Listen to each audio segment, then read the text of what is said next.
Do you remember those constant rumors about a port of Metroid Prime Trilogy releasing on the Nintendo Switch? We have been hearing them for literally years now, but surprisingly, it's been a no-show thus far.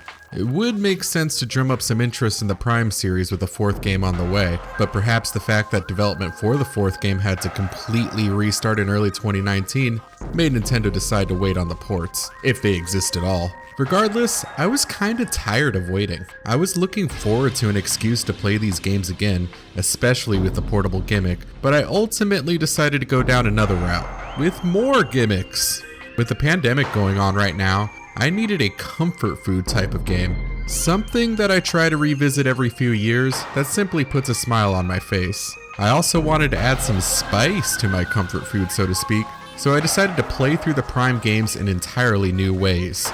First up, I tried the trilogy with mouse and keyboard controls upscaled to 4K resolution using Dolphin on my PC. Afterwards, I tried the games using my Oculus Quest VR headset once again in Dolphin. That's right, I was shooting for 6 playthroughs. Oh boy. I wasn't going for 100% or anything. If you want to see that, you can watch my cringeworthy Let's Plays from years and years ago. This guy, oh my god, it's a zombie! Oh, what do we have to do? I'm scared. Actually, on second thought, don't do that.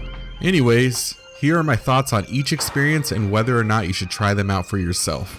Before you watch this video, I want to warn you that I'll be showing footage throughout all 3 games.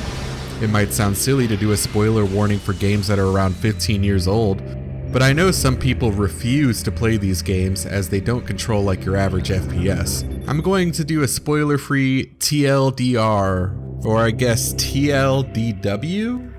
Real quick for newcomers of the series. Should you play the trilogy using mouse and keyboard controls? Yes. It feels really good to play this way, although you might be in for a couple weird moments. In the end, I'd recommend playing the trilogy version on original hardware or Dolphin with a real Wii remote connected. If that's not an option for you, then go mouse and keyboard. Is VR worth it? For newcomers? Hell no. For people who have played it before? Hell yes, depending on the game. Okay, with that out of the way, let's get on with my experience. I've heard people trying out Metroid Prime with a mouse and keyboard for years now, but it never seemed worth setting up before. I was surprised to find out how easy it is nowadays. All you need to do is install a new specialized version of Dolphin called Prime Hack. Afterwards, you just pop in your copy of the game, or open the file of your game, and you're good to go. Since this isn't my normal Wii setup, I had to use one of the default Miis for my profile. This sort of looks like me? Not really? Boy, the bobblehead in Metroid Prime 3 is going to be awkward. On the menu, I updated my sensitivity to advance and I was ready to jump into Metroid Prime 1. All in all, it was a really easy setup. Right off the bat, I was pretty blown away on how well mouse aiming worked. I was expecting it to feel a bit off, like every other console game I attempted to use a mouse in, but it worked completely fine. Prime Hack has your reticle glued to the middle of the screen, as opposed to the Wii version in which you can move the reticle all over the screen. At this point, if I had no experience with Metroid, and you pointed me over to a mouse and keyboard, I'd think this was your average PC port. I quickly hit my first snag though. I wasn't a fan of the default controls for changing your visors, which wants you to press E as a modifier button in conjunction to 1 to 4 on the keyboard. The way I see it, if I'm on a keyboard with this many buttons, I might as well map them. On the controller settings, Prime Hack has its own section in which you can change stuff like this. I chose making F1 to F4 my visor selection, while keeping 1 to 4 for my beam selection. I also had to remove the Dolphin default hotkeys for saving and loading states, but other than that I was good to go. The early instances of combat felt pretty good, although naturally I found myself using the lock-on button still in most cases. Why? Well, I'm used to it for one, but the bigger reason is that the evade moves only work when you're locked onto an enemy. If I want to dodge left or right, I'm going to have to use my lock-on as much as possible. In this way, one might find these controls to be inferior to the Wii pointer system, as you can do free aim while locked on. I'm of two minds personally. I feel like I aim a lot quicker with the mouse and keyboard as I can move my camera quicker, so that's a plus. But I can't deny I didn't miss the free aim lock-on of the Wii release, which did become a bigger problem in a later game. By the time I got to Talon 4's Surface, I was able to really appreciate how good the game looked upscaled to 4K. I really marveled at the art and appreciated how well it aged. The game ran really well in Dolphin, and I didn't have to worry about the aspect ratio as this was the Wii version I was emulating. It has always been hard for me to play the GameCube version of the game again because I miss playing this in widescreen.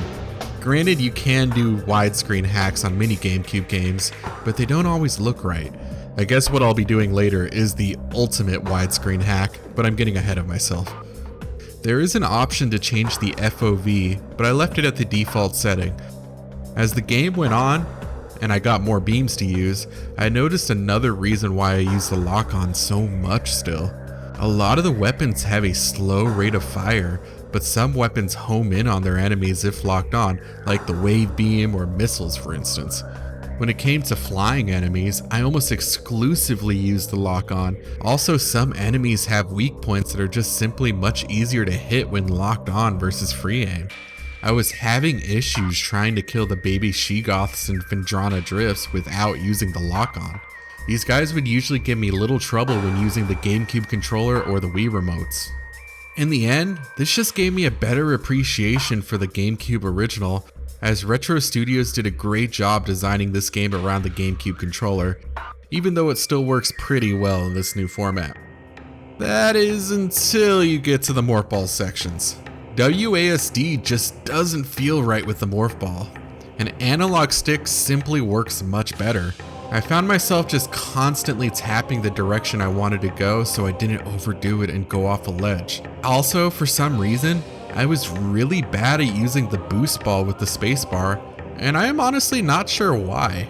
I've never really had a huge problem with it before, but here it was just annoying. It led to some semi-frustrating moments. Out of the Morph Ball, platforming in the game felt pretty good. If you like the platforming in Half-Life or perhaps the new Doom games, and there's a good chance you'll like the platforming here. Then I encountered my next frustration. The map screen. Oh lord, the map screen. For some reason, I had this horrible lag in the map screen for the first two games, although corruption was fine. Listen to how slow the music is here. Maybe it was just my rig, specs in the description, but I dreaded looking at the map. If you can get past the lag, you also have to tend with confusing controls. Good thing I had some experience with the Wii controls so I could start to think about how things are mapped. It was like a math problem. I had to constantly go, well, if the B button is jump and I jump with space, then I should be able to press space to exit the map. Now I know this can easily be solved by looking at the control mapping of Dolphin, but honestly I just kept forgetting what buttons equal what. I know that sounds more of a Logan problem, and it really is, but there was still some moments that would be confusing to others, I'm sure. Take when I got the thermal visor. The game gave me a tooltip to press the minus button on the remote. Okay, minus button, which one's the minus button? The way Prime Hack lets you swap visors or beams makes it so you never have to press the plus or minus button during normal gameplay. I had a hell of a time trying to get this tooltip off my screen. Because of this, I also had a very interesting time trying to turn off hints too. Little did I know if I just walked out of the room, it would have went away on its own. So once you get to the map, and you see that's how you zoom or unzoom the map, you end up mashing a lot of keys until you get it. My advice to anyone who tries Prime Hack, don't be stubborn like me, and just open up the controller mapping when you need to. Don't be afraid to remap more things to your liking. What I did like was how snappy it felt to turn 180 degrees with the mouse. Even with advanced Wii remote controls, you never turn this quickly. I'd honestly love to see how the speedrunner uses this. Although a lot of major sequence breaks got patched out of the Wii version, so maybe it wouldn't be completely worth it. Once I got to the phase on mines and I started dealing with invisible pirates that couldn't be locked on unless you switch your visor, I really appreciated the free aim ease of use. Another example would be the Cloaked Drone right before power bombs. With a GameCube controller, this guy can give me a bit of a hard time since you can't lock on. Now he is a bit of a joke. Even without the invisible enemies, I'd say this area as a whole is best suited for this control scheme, since it is the area with the most fighting. It's funny because I always thought of the Phazon Mines as my least favorite area in the game, but I had a blast going through it here. I was pretty pumped as I was going through the last few bosses of the game. On Meta Ridley, I didn't use free aim that much, other than to attempt to sneak in a few mouth shots when he was doing his charge attack with mixed results. In the impact crater fighting Metroid Prime, I also kept locking on just because it isn't as easy to free aim shots with the weak point being as small as it is. Still, it was really fun to switch the beams as quickly as I was using the hotkeys on my keyboard, because that fight requires you to switch your beams a lot. The same goes for switching visors during the Essence fight. After that, Metroid Prime 1 was finished, and I moved on to 2.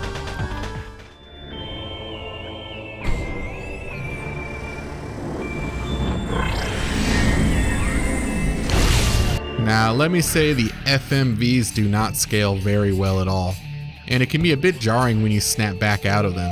It kind of kills the tension of the Federation troops getting annihilated in the beginning.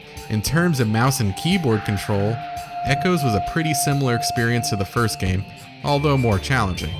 Since the game is harder, I can see PC players enjoying this one over the first one for that fact. Also, the fact that your beams now have ammo might make it more in line with what PC players are used to. There are a lot more bosses, and they can prove to be rather difficult at times for new players. Now, I will say that mouse and keyboard controls make it easier to fight the Ying when there are just puddles of black goo on the floor. It's much easier to quickly mouse over to the most congealed amounts of goo and shoot it with the light beam. I can't believe that was a sentence I wrote into the script. Another example would be the Chica fight midway through the game. As a larva, it is pretty easy to sneak in some extra hits while it's swimming along. As an adult, the Seeker missiles just feel good with the mouse and keyboard. With that in mind, the Morph Ball heavy bosses like the Spider Ball Guardian and the Power Bomb Guardian have the added challenge of using the keyboard to complete them. It's definitely not impossible, but it can get really annoying really fast. Veterans of Metroid Prime 2 probably already expect a bit of a headache with the Spider Ball Guardian anyway. At the very least, you have the Spring Ball from the Wii version to aid you there a bit. In the Dark Aether sections of Echoes, I really enjoy shooting the light beacons with the mouse and keyboard. It's much quicker this way than it was with the GameCube controller, and it's nice to aim and shoot at something simple while exploring. This was a sentiment I also felt in the Wii version though. Once again, I have to shout out the stellar art direction of the game, specifically the area Sanctuary Fortress, as it really scales up well with the emulator. Also, this might be the first time I played these games with a decent sound system, so I gotta shout out the best song in the game, and maybe in the franchise, Lower Torvus Bog, which is just Red Brinstar from Super Metroid if you didn't know. Prime 2 is probably my favorite of the series, although I have played one more. It's a tough call which one is better, but I enjoyed the hell out of replaying this game with mouse and keyboard. Except when looking at the map, of course. Fuck, it's so slow! I don't really have too much more to say about Prime 2 right now, but trust me, I will have a lot more to say about it once we get into VR. And so now we are on to Metroid Prime 3. Now I gotta tell you, I was particularly worried about this one. Mostly because of this. Well, in particular, because of this. You'll need to pull that lever toward you to enter the containment area.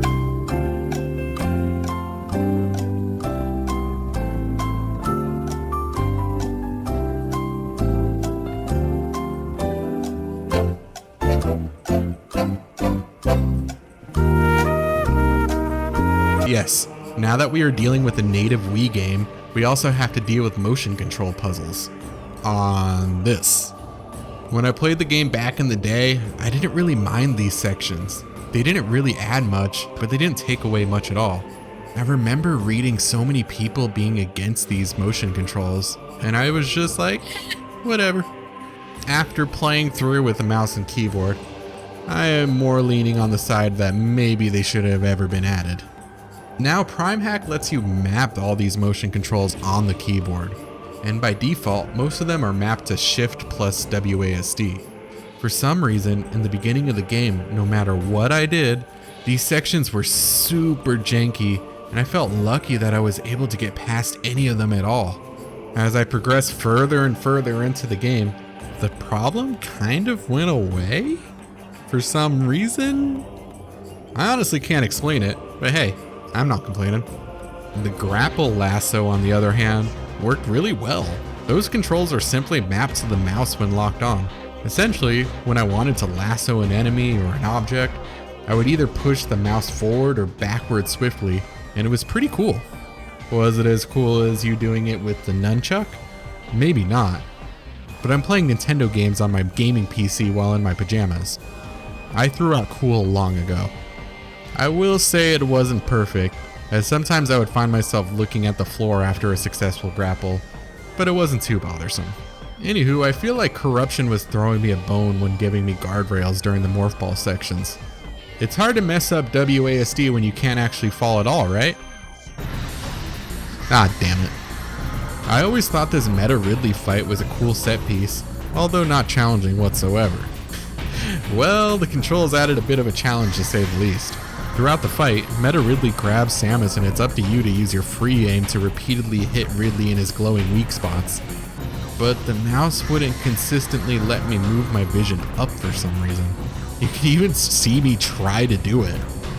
Speaking of vision, when Ridley lets Samus go, I was presented with some really bad visual stuttering. Can't really blame that on mouse and keyboard. I guess Dolphin just doesn't like this section. Or my computer doesn't like it, I don't know. Let's just say I wasn't the biggest fan of this fight, and it worried me about the rest of the game. After I got off the tutorial planet Norian, and I was given my fancy PED suit, I did have to make an adjustment to my controls to more easily access hyper mode. I personally placed the button to E for easy access. Huh? If you aren't familiar with Prime 3, beams now stack almost like how they did on the 2D Metroid games. Basically, you're not switching between the 4 beams like you did in Prime 1 and 2. To compensate for this, you can enter hyper mode freely at the expense of your health. I feel like the addition of hyper mode makes Prime 3 feel a bit more action heavy when compared to the other games, for better or for worse. Being more action oriented does fit with mouse and keyboard controls, so it was an interesting experience. It took me a while to get used to Samus's arm cannon being static on the screen for the whole game. When you look at the Wii version, her arm is always all over the place, but here it is just stuck in the middle of the screen. It might sound silly, but this made the game lose a bit of its charm. I know, I'll try to explain. When the game released on the Wii in August 2007, little babby 14-year-old Logan was kind of blown away with how it controlled and how it looked moving Samus's arm cannon around. I would literally show my friends how cool it looked when they came over. Yeah, I was that kid. Actually, come to think of it, I might still be that kid when it comes to my VR headset. Now, I know you can move Samus's arm cannon around natively on the Wii ports of 1 and 2, but I was used to the GameCube original, so I didn't really mind having our arm cannon being static on those games. On 3?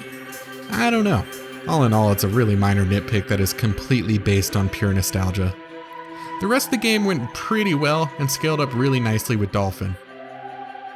With that game completed, I could finally rest knowing I completed the whole trilogy in a fun new way. Just kidding, it's VR time. Setup wise, I have an Oculus Quest that is wirelessly streaming footage from my computer to the headset using virtual desktop.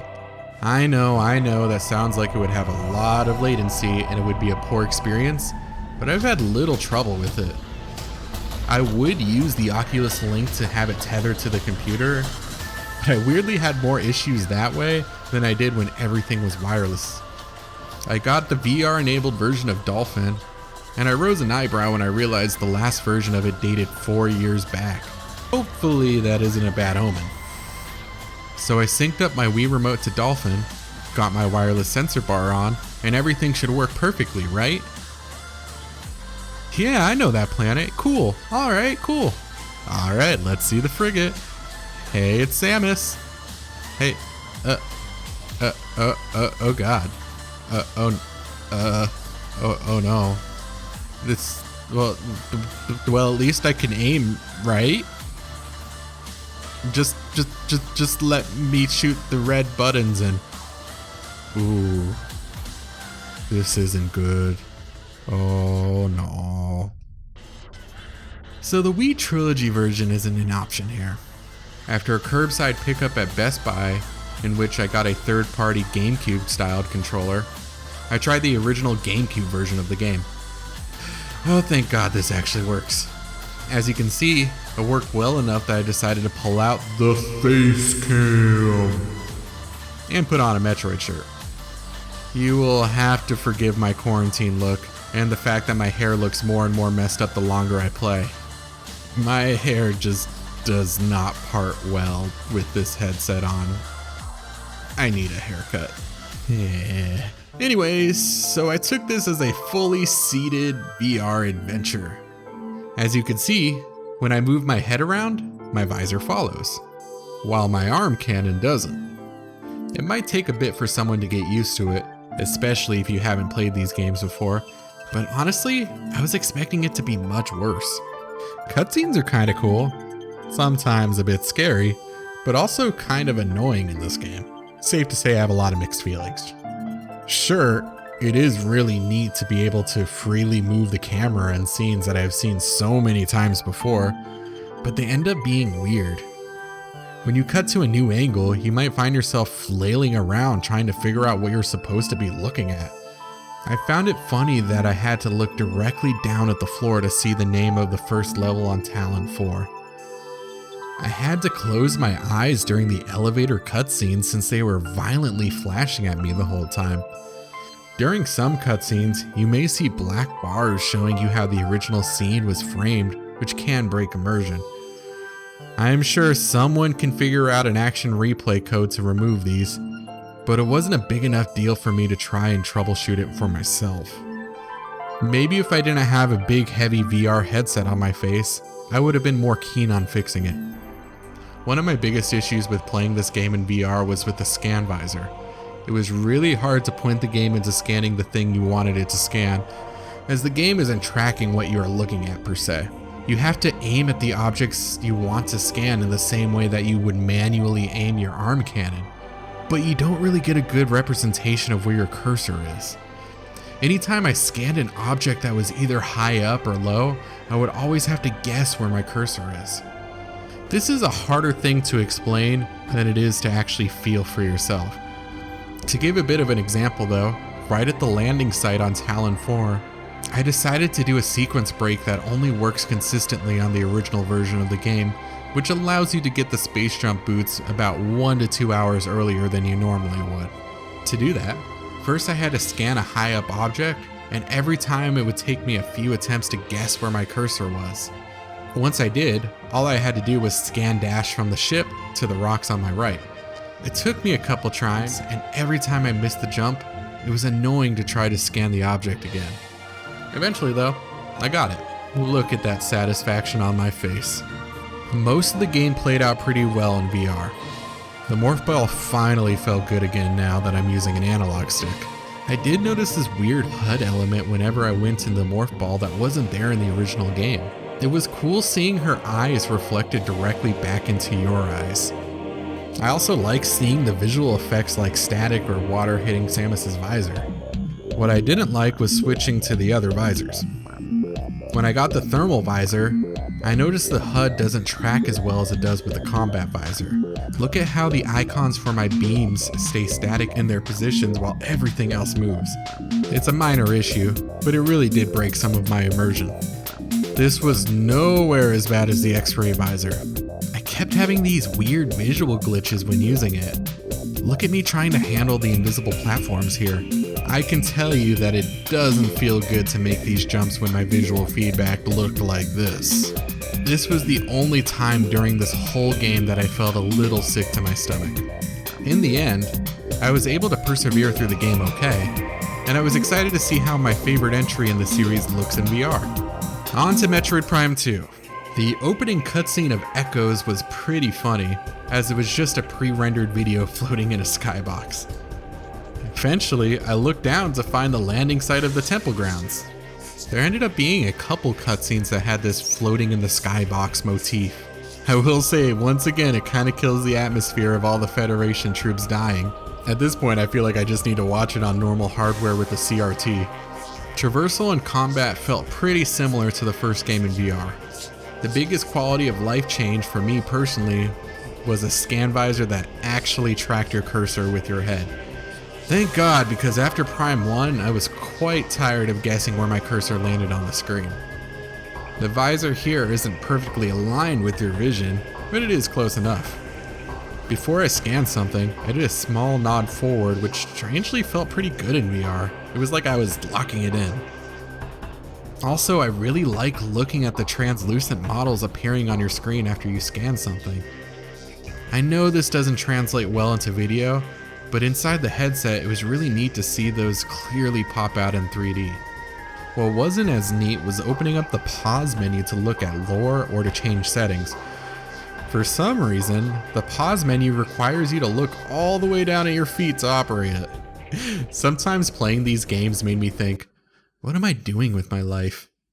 Anyway, so right then and there I decided it was going to be a lore-free run. Not a big worry though, because I can still follow an interesting story with just the cutscenes, right? I'd say the cutscenes play out much better than the first game in VR for the most part, since they are just directed a lot better in the second game. There was a lot less guessing where you should be looking at. Unfortunately, they do have minor hiccups here and there, but it isn't too bad. Sometimes the text you're supposed to read during these cutscenes are a bit wonky, I will say. I was getting some SDTV Dead Rising on the Xbox 360 vibes. Luckily, it wasn't consistent. I was really able to appreciate the size of the Luminoth race in comparison to Samus. It was something I didn't think about too much before, but it is pretty hard to avoid in VR. I also appreciated that I could actually keep my eyes open during an elevator cutscene, which I couldn't do during Prime 1. When reviewing the footage, I noticed that my HUD goes crazy when firing the charge beam. What's funny is I never noticed this once throughout my whole playthrough, even though I must have shot the charge beam like 1,000 times. Maybe because I was focused on the middle of the screen? Who's to say? One of my favorite moments in VR during this project was looking down at Samus sneaking under the pirates with the Morph Ball. It was just super cool looking, even though it isn't first person. Also, look at these HUD elements you never see in the base game for the Morph Ball. Maybe they were for a potential light and dark beam bomb upgrade? I had no idea they would just hide them off screen in the retail release. Thanks VR, you taught me something. I should probably continue before I rip off those boundary break videos. Everything with this playthrough was going really fine until I hit the Dark Aether. You know, the biggest mechanic in the game. First of all, the cutscene going to Dark Aether is really disorienting 90% of the time. I'm over here and now I'm over here. Woo! Luckily, you only see it about 50 to 100 times during a playthrough. Yay. Once you get in there, you will encounter the worst visual glitch in the game. Look at these light beacons. Yeah, that ain't right. The visual glitch tracks with my headset's movements, which feels really weird in VR. Looks weird too. The problem is that you need to use these things throughout most of the game because Dark Aether literally hurts you as you hop between light beacon to light beacon. Basically, this glitch was going to bother me the vast majority of the game, and there wasn't really too much I could do about it. Well, at least I can look at how cool Sanctuary Fortress is in VR, I guess? I was a little worried about how the screw attack in particular would look in VR, but it was completely fine. I think the fact that the game does a good job transitioning your viewpoint from third person to first person so well makes a huge difference. I was surprised that I didn't feel sick throughout these games except for that little moment I mentioned earlier in Prime 1. At the most, I felt disoriented with the visual glitches. Feeling sick was my biggest fear going through these games again this way, so I felt very fortunate. Your mileage may vary, of course, since some people are more sensitive to motion sickness. With Prime 2 completely done, I grabbed my Wii remote and sensor bar and pointed my attention to Prime 3. Hell yeah. This should work the best out of all the games, right? I got my Wii remote. I mean, motion controls. That's what normal VR uses. I was pretty excited. At this point, I was out of Metroid shirts to wear on my face cam. So I wore my Dark Souls shirt instead. Maybe that was a bad omen, because it didn't take long for me to want to die. This was easily the worst experience out of the bunch VR-wise. Originally, I had trouble getting this game working in VR in the first place, so I went to Reddit to get some recommended settings. I popped them in and I was greeted to this menu. I eventually figured it out and oh god.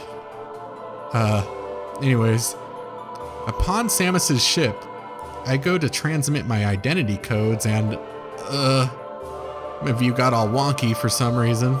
I can still do it. I feel like I'm doing the Michael Myers head tilt right now. I can't fully express how disorienting this felt. I can't express that it only got worse from there though. Once I got off the ship, I noticed that my reticle didn't match where I was shooting, and it was off by a good amount. I went through the settings a couple times to adjust this, but I can never get it to consistently feel right. Oh well, let's just continue. I'll just break out my Scan Visor and... Ooh, I still don't really understand how to control the Scan Visor with this going on. Whatever, let me just get my code and... Damn it, the head tilt thing again. I'll just tilt my own head to compensate. Don't I just love video games? Well, at least the motion controls work better this time.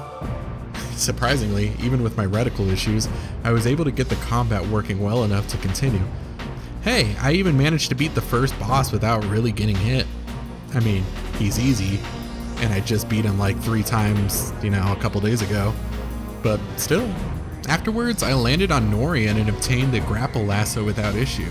Let's try out this lasso, shall we? Oh, that's not good, is it? Oh, that's a bad. That is a bad. Ooh. The problem here is you use the lasso a lot in Prime 3. You use it during puzzle solving and you use it in combat. You're using it throughout the whole game. At this point, I was starting to feel sick to my stomach. Way worse than the slight moment I felt during Prime 1. I never usually get this feeling in VR, but it was hitting me pretty hard this time. By the time I went to use the command visor to land my ship, and this happened again, I tapped out. I hate to say it, but I couldn't play through this game in VR, since it made me feel physically ill. Call me a coward, whatever.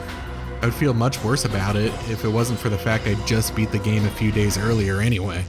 I would have loved for my VR adventure to end on phase, but it just wasn't in the cards this time. Well, at least that gives me an excuse to play through it if it ever comes out on the Switch. So I want to reiterate, is it worth playing the Prime Trilogy with mouse and keyboard? Yes, although I still recommend newcomers to play it with the original controls first, if that is an option. If you're a veteran, I'd try it now. Now, is VR worth it? For newcomers, I'd say no. For veterans, I'd say yes for Prime 1, and a maybe for Prime 2, and a hell no for Prime 3. If you end up trying any of this yourself, I would love to hear about your experience in the comments. Now it's time to move on to Other M, right? Thanks for watching. If you're interested about learning the history of the Metroid franchise, please watch our From Pixels to Polygons retrospective video. If you want to see more content, please consider subscribing. If you want. Am I begging? This feels like begging. Am I begging? I don't like it. You don't have to subscribe, I guess. Please?